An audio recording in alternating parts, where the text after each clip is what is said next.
বিসমিল্লাহির রহমানির রহিম। Honourable viewers, আসসালামু আলাইকুম।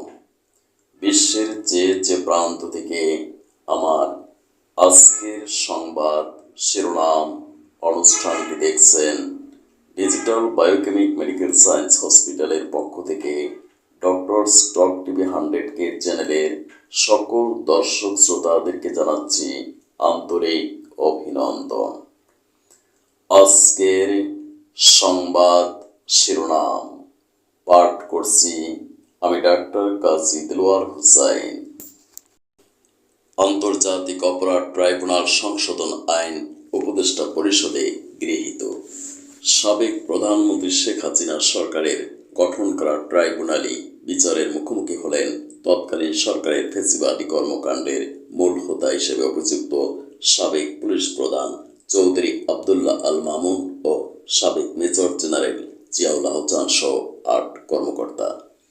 জুলাই আগস্ট বিপ্লবে গণহত্যার ঘটনায় মানবতা বিরোধী অপরাধের অভিযোগে দায়ের করা মামলায় তাদের বিরুদ্ধে 1 মাসের মধ্যে তদন্ত প্রতিবেদন দেওয়ার নির্দেশ দিয়েছে ট্রাইব্যুনাল। একই সাথে তাদের সকলকে কারাগারে রাখার নির্দেশও প্রদান করা হয়। প্রত্যেকটা অফিসারের ব্যাপারে সুনির্দিষ্ট যে সমস্ত অভিযোগ ছিল সেগুলো আমরা সুনির্দিষ্টভাবে তুলে ধরেছি এবং আমরা আদালতকে